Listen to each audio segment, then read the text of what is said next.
नमस्कार, देवभूमि समाचार देख रहे हैं आप। आपके साथ मैं हूं ऋतु। बुलेटिन की शुरुआत करेंगे बड़ी खबर के साथ। देहरादून से बड़ी खबर, जहां अंकिता हत्याकांड मामले से जुड़ी ये बड़ी खबर है। मुख्य आरोपी पुलकित के नार्को पॉलीग्राफी टेस्ट पर रोक लगा दी गई है।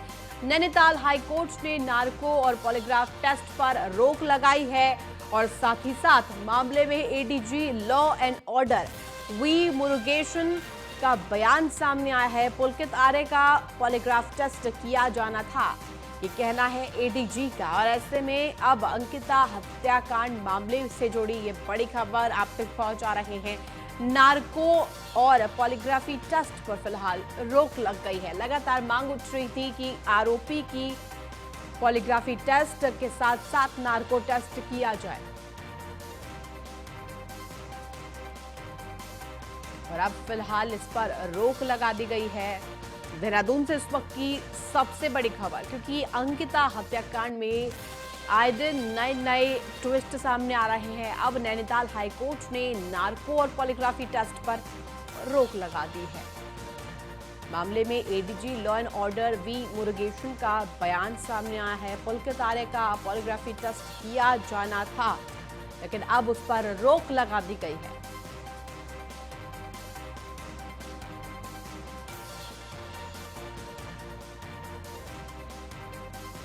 नैनीताल हाईकोर्ट ने फिलहाल नार्को और पॉलीग्राफी टेस्ट पर रोक लगा दी है।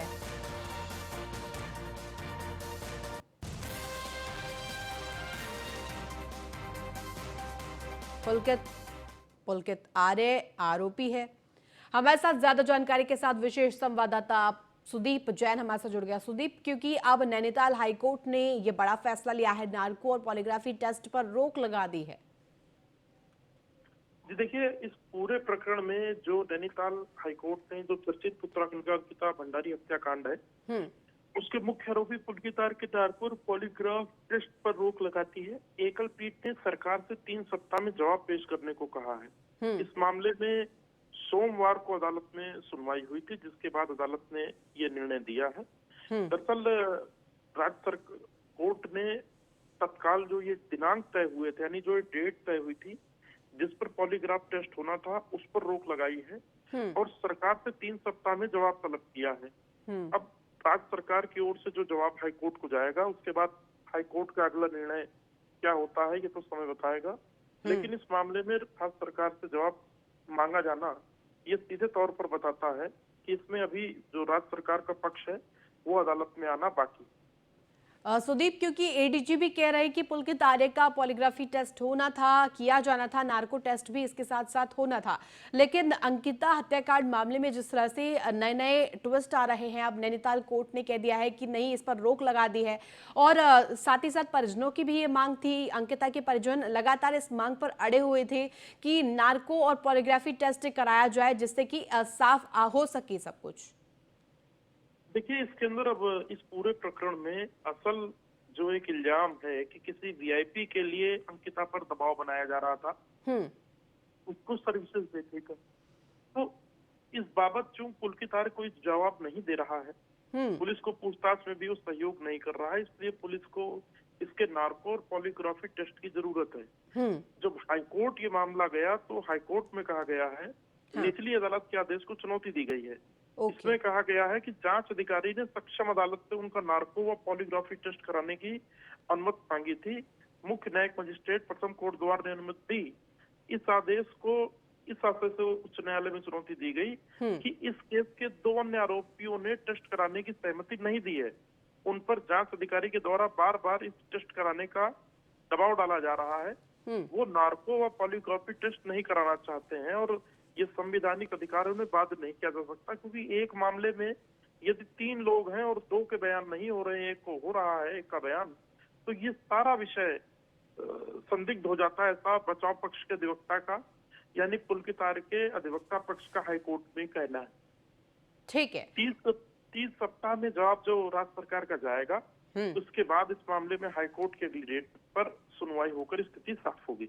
ठीक है, बहुत शुक्रिया तमाम जानकारी देने के लिए सुदीप।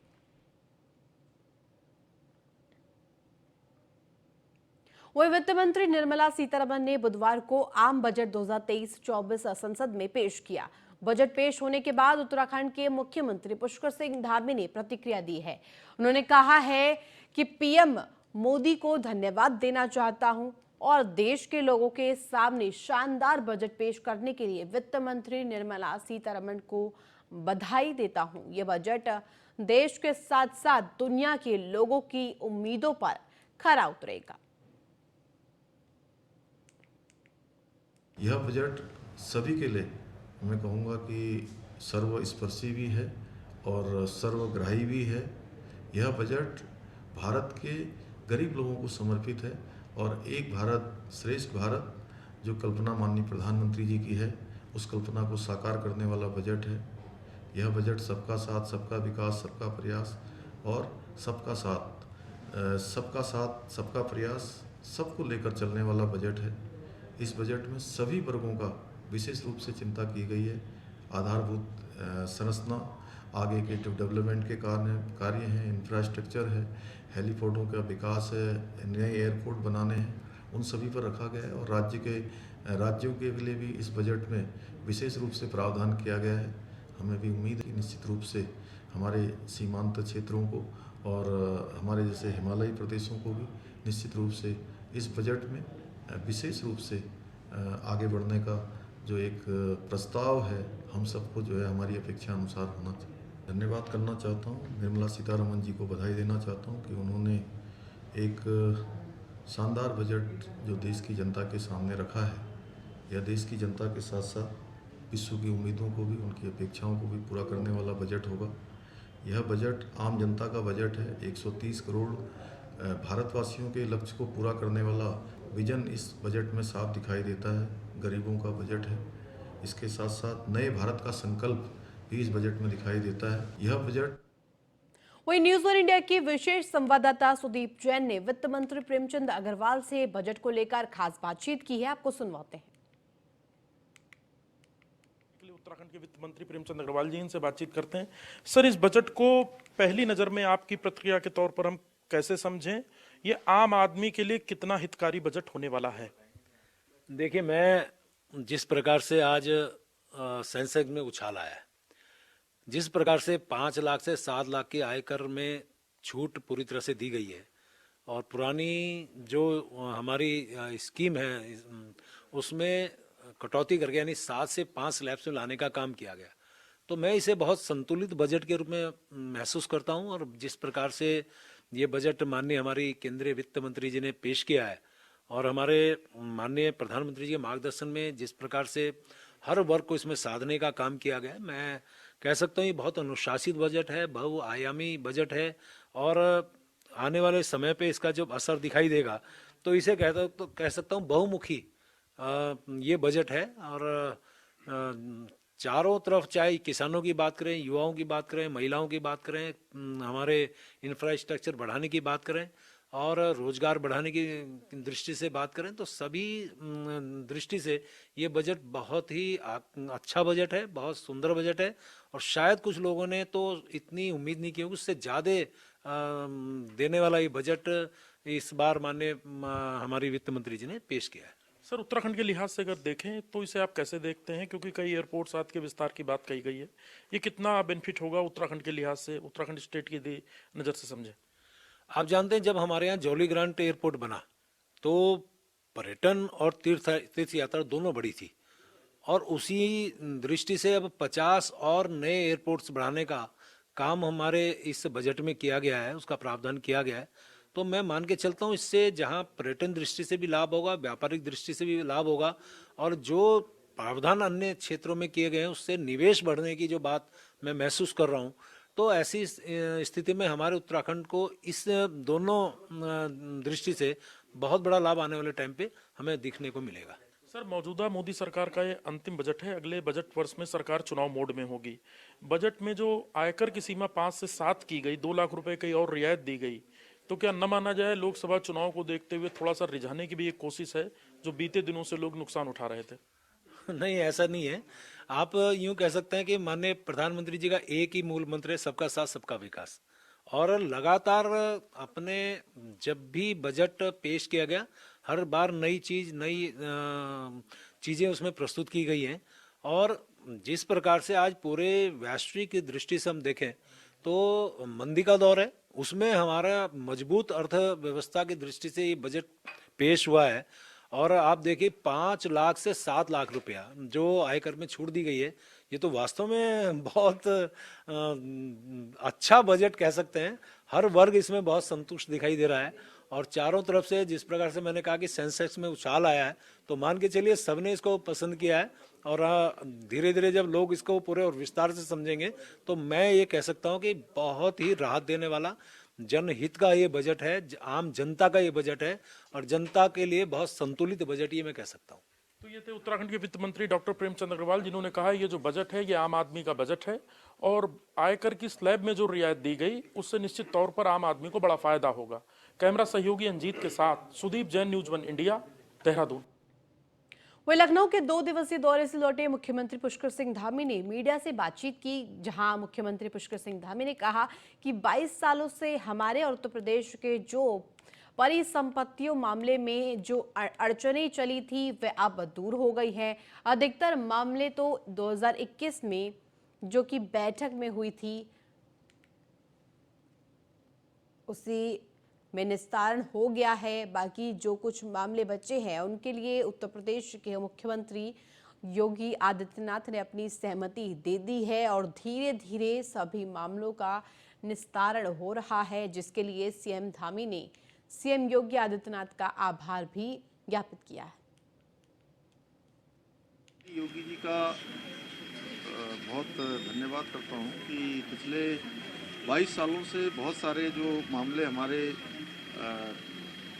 आपस में जिनका हल होना था वो रुके हुए थे और उन्होंने उन सभी का जो हमारी अक्टूबर में 21 में जो बैठक हुई थी उसमें सभी अपने अधिकारियों को, सभी लोगों को निर्देश दिए थे। तो उसमें काफ़ी कुछ काम हो चुका है और कुछ एक थोड़ा सा जो रह गया था जिसमें कुछ विलम्ब हो रहा था, तो उसके लिए भी मैंने उनसे अनुरोध किया। तो उन्होंने कहा है कि जल्दी से जल्दी उस सभी का निस्तारण कर देंगे और जो हमारी परिसंपत्तियाँ हैं वो सब हमको मिलना प्रारंभ हो गई हैं और जल्दी से सारे का हल हो जाएगा। मैं उनका धन्यवाद करता हूँ।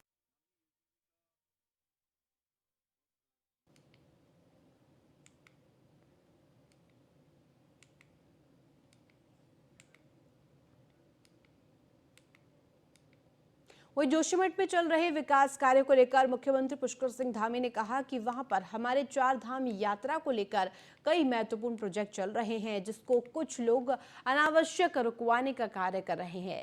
उन्होंने साथ ही ये भी कहा कि जोशीमठ के विकास के लिए राज्य सरकार और केंद्र सरकार दोनों ही तन्मयता से कार्य कर रही है और जोशीमठ में किसी भी प्रकार की कोताही नहीं बरती जाएगी।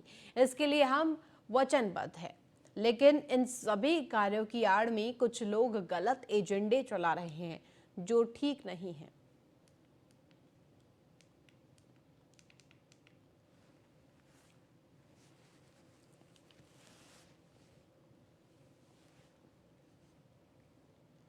देखिए, चूँकि वहाँ पर कुछ 4 धाम के इतने सारे हमारे प्रोजेक्ट चल रहे हैं जो देश के लिए राष्ट्रव्यापी हैं और जो विकास की योजनाएं हैं उसको भी कुछ लोग अनावश्यक रूप से जो रोकने का काम कर रहे हैं, उनको इस प्रकार के काम नहीं करने चाहिए। जोशीमठ शहर को लेकर जहां राज्य की सरकार या देश की सरकार, माननीय प्रधानमंत्री नरेंद्र मोदी जी की सरकार लगातार उसकी मॉनिटरिंग कर रहे हैं, लगातार उन्होंने हर संभव सहायता का भरोसा भी दिया है और उस पर काम भी हो रहा है। और हमारा भी अच्छा है कि सभी का हम पुनर्वास करें, सभी की सहायता करें, उसमें कोई कमी हम करने वाले नहीं हैं।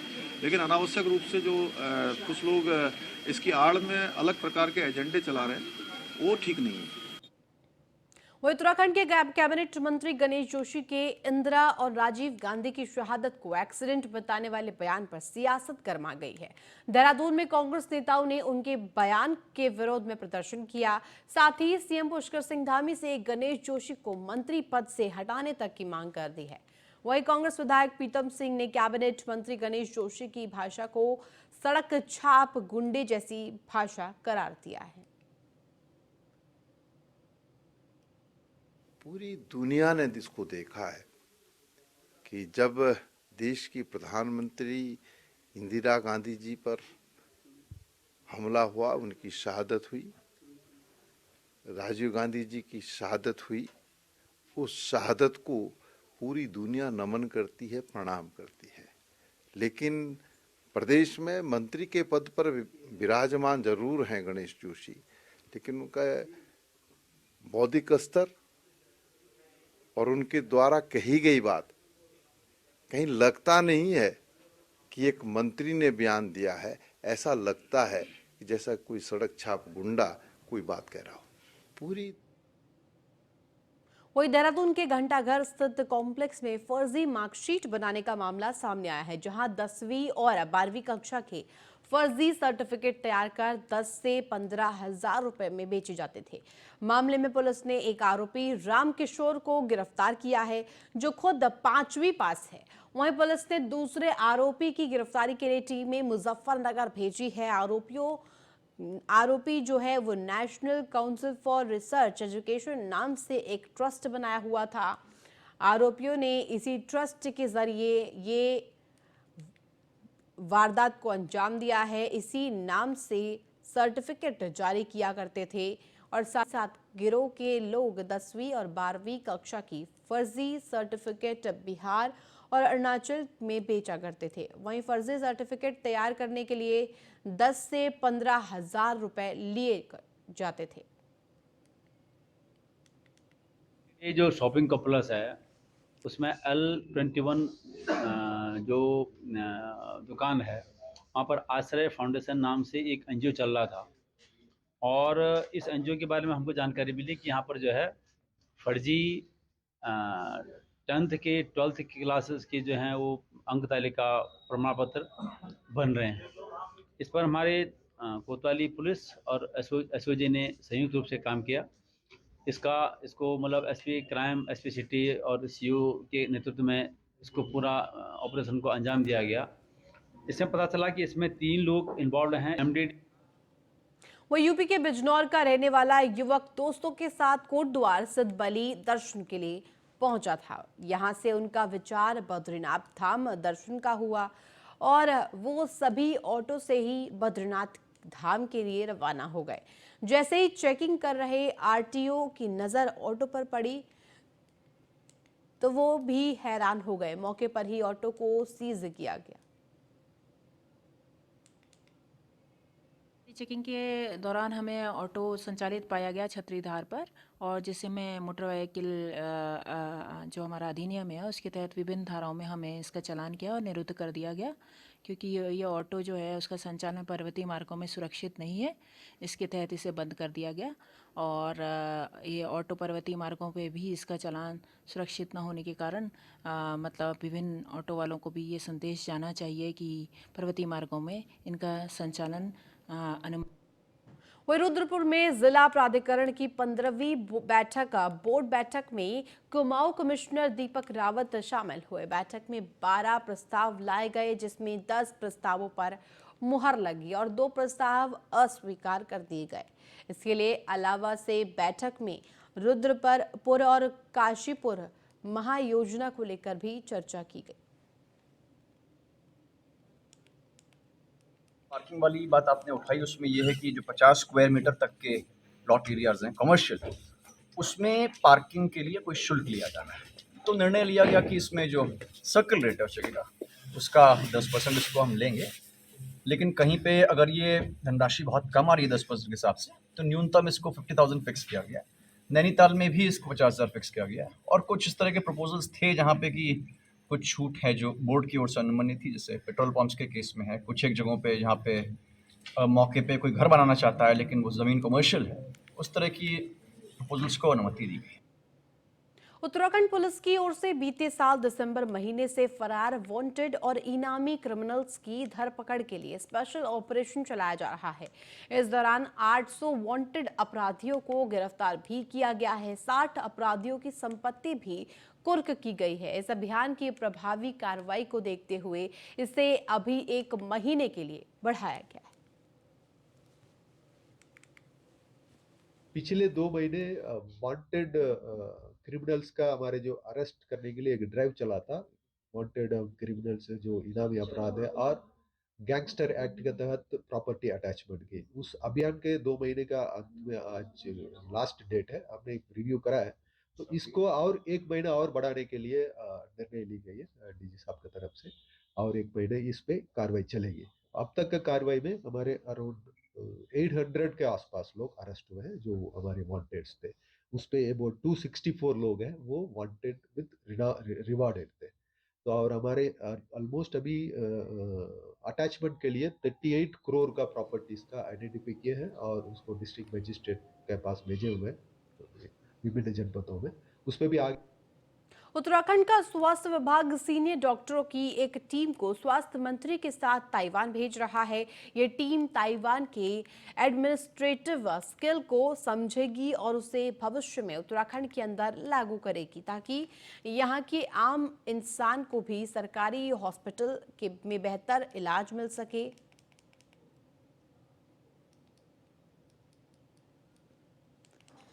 हॉस्पिटल में बेहतर इलाज मिल सके। और आपको बता दें कि स्वास्थ्य महानिदेशक डॉक्टर विनीता शाह ने बताया कि 5 फरवरी को सीनियर डॉक्टर्स की टीम ताइवान जाएगी, जो वहां की ऑब्जर्वेशन सिस्टम को सीखेगी, जिसे उत्तराखंड में लागू किया जा सकेगा।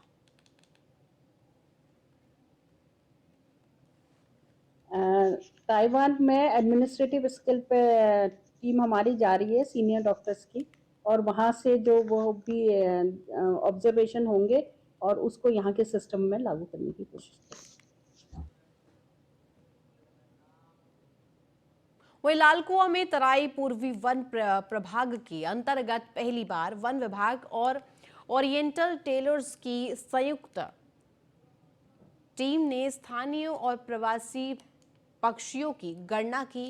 तराई पूर्वी में वन विभाग के साथ मिलकर ये पहला पक्षियों की गणना का कार्यक्रम संचालित किया गया, जिसमें बाहरी राज्यों से आए प्रतिभागियों ने भी हिस्सा लिया। वन विभाग और बाहरी राज्यों के साथ ही स्थानीय प्रतिभागियों के संयुक्त प्रयास से ही 190 प्रजातियों की गणना की गई, जिसमें लगभग 20% प्रवासी पक्षी पाए गए।